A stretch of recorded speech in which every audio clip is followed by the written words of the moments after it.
샬롬, 이동춘 목사입니다. 오늘도 여러분의 삶이 주님의 평안으로 가득하시길 기원하며 하나님의 말씀을 나누겠습니다.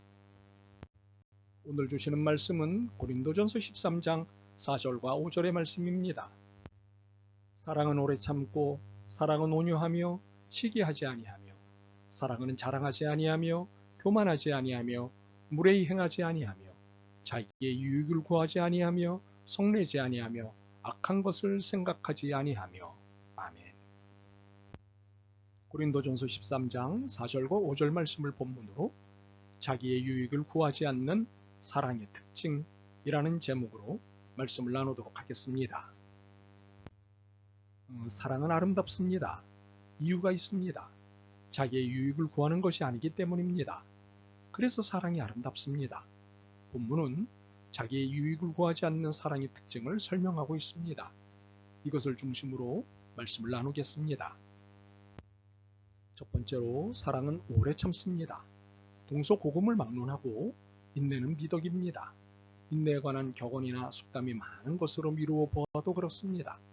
그런데 성경은 우리에게 단순히 참는 것이 아니라 오래 참는 것에 대해 말씀하고 있습니다. 베드로가 이것이 궁금했던 적이 있었습니다. 마태복음 18장 21절입니다. 그때 베드로가 나와 이르되 주여 형제가 내게 죄를 범하면 몇 번이나 용서하여 주리이까? 7번까지 하오리이까?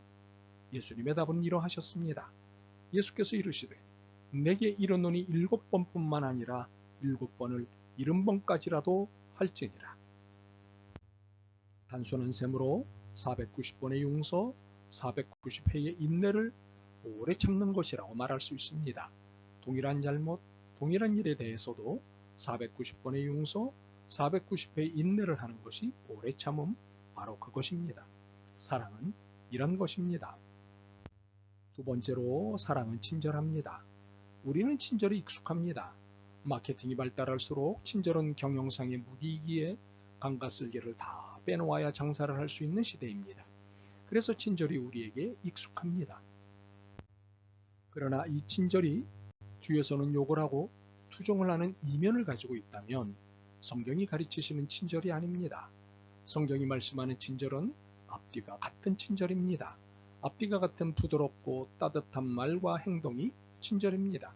이것이 사랑의 특징입니다. 세 번째로 사랑은 시기하지 않습니다. 시기는 부러움에 의해 원망하고 미워하는 마음과 태도입니다. 부러움의 시작은 비교입니다. 나와 상대를 비교하면서 생기는 태도는 열등감, 우월감, 좌절, 교만, 부러움, 부끄러움, 업신여김 등과 같은 것들입니다. 그러나 이런 모든 것은 성경이 금하는 태도입니다. 심리학이 증명한 바로 삶에 아무런 도움도 주지 않는 것들입니다. 그래서 비교의식은 우리가 버려야 할 우선 항목 중에 있어야 합니다. 비교의식은 어떤 형태로든 시기를 유발시킵니다. 그러므로 사랑은 시기를 유발시키는 비교를 하지 않습니다. 네 번째로 사랑은 자랑하지 않습니다. 자랑이 무조건 나쁜 것은 아닙니다. 정신건강에 도움이 되기 때문입니다. 그러나 자랑은 우는 사자와 같아서 우리를 교만에 빠뜨리고 상대방을 시기하게 만듭니다. 위험입니다. 그렇게 예수님도 이것을 강하게 말리셨습니다. 누가복음 18장 9절로부터 14절을 보면 예수님께서 세리와 바리새인의 행위를 각각 비교하며 설명하시는 것을 보게 됩니다. 특히 바리새인의 태도에 주목하셨습니다. 하나님이여 나는 다른 사람들 곧 토색, 불의, 간음을 하는 자들과 같지 아니하고 이 세리와도 같지 아니함을 감사하나이다. 나는 일에 2번씩 금식하고 또 소득에 11조를 드리나이다. 자신의 신앙 행위를 세리와 비교하여 자랑하는 바리새인을 향해 이렇게 말씀하셨습니다. 무릇 자기를 높이는 자는 낮아지고 자기를 낮추는 자는 높아지리라 하시니라. 그렇습니다. 사랑은 자랑하지 않습니다. 다섯 번째, 사랑은 교만하지 않습니다. 자랑이 과해지거나 격해지면 교만이 됩니다. 교만은 반드시 사람을 넘어지게 합니다.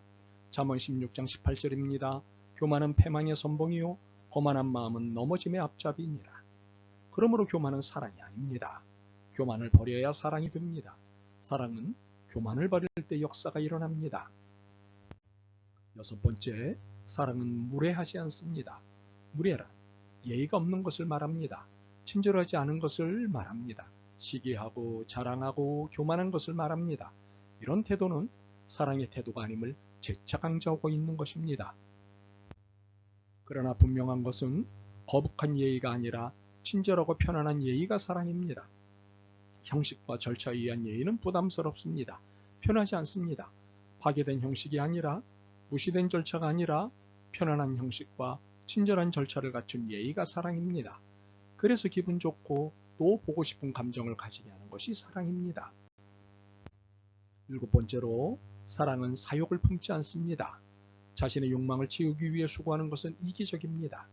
이기적인 것은 사랑이기 어렵습니다. 사랑은 이타적인 것이기 때문입니다. 요한복음 15장 13절은 이렇게 표현하고 있습니다. 사람이 친구를 위하여 자기 목숨을 버리면 이보다 더 큰 사랑이 없나니. 자기 만족을 위해 봉사한다는 말이 들리곤 합니다. 봉사를 하다 보면 자기 치유가 돼서 좋다는 말도 들리곤 합니다. 이것은 사실이기에 부인하지 않겠습니다. 그러나 자기 만족과 자기 치유를 위해 봉사한다면 이는 사랑이 아닙니다. 사욕, 자기 유익에 불과합니다. 사랑은 자기의 유익을 구하는 것이 아니기 때문입니다. 8번째로, 사랑은 성을 내지 않습니다. 사랑을 하면 눈이 먼다는 재미있는 표현이 있습니다. 상대의 모든 것이 다 예쁘고 아름답게 보입니다. 그러니 좋은 말, 친절한 말이 나올 수밖에 없습니다. 성을 낼 이유를 찾지 못합니다. 성을 내면 사랑에 금이 갑니다. 잠언 18장 19절입니다. 노엽게 한 형제와 화목하기가 견고한 성을 취하기보다 어려운즉 이러한 다툼은 산성 문빗장 같으니라. 그러므로 야고보 사도의 권면을 따르는 것이 사랑을 지키고 발전시킬 수 있는 방법입니다. 야고보 1장 19절과 20절입니다. 내 사랑하는 형제들아 너희가 알지니 사람마다 듣기는 속히 하고 말하기는 더디하며 성내기도 더디하라. 사람이 성내는 것이 하나님의 의를 이루지 못함이라. 그러므로 사랑은 성내지 않습니다. 9번째로, 사랑은 앙심, 원한을 품지 않습니다. 뒤끝이 있는 분들이 있습니다. 다정하고 의리 있는 분들 중에도 이런 분들이 있습니다. 스스로도 나는 뒤끝이 좀 있어, 나는 뒤끝이 길어 라며 자폭하는 분들이 있습니다. 그러나 이것은 성경적인 삶의 태도가 아닙니다. 하나님은 레위기 19장 18절을 통해 분명한 입장을 내놓으셨습니다. 원수를 갚지 말며 동포를 원망하지 말며 내 이웃 사랑하기를 내 자신과 같이 사랑하라. 나는 여호와이니라. 바울은 이를 다음과 같이 안내합니다. 로마서 12장 19절입니다. 내 사랑하는 자들아 너희가 친히 원수를 갚지 말고 하나님의 진노하심에 맡기라.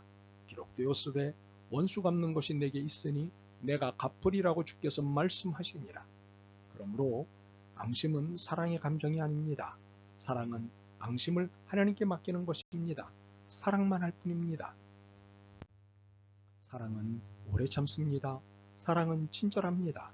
사랑은 시기하지 않습니다. 사랑은 자랑하지 않습니다.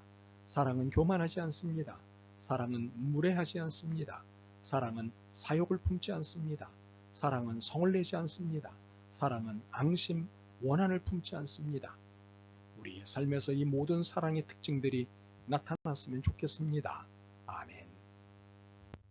주님, 오래 참지 않았습니다. 친절하지 않았습니다. 시기했습니다. 자랑했습니다. 교만했습니다. 무례했습니다. 사욕을 품었습니다. 성을 냈습니다. 앙심을 품었습니다. 주님, 긍휼히 여기시고 진정한 사랑을 회복시켜 주옵소서. 예수 그리스도의 이름으로 기도드립니다. 아멘. 오늘도 여러분의 믿음과 삶을 응원합니다. 사랑합니다.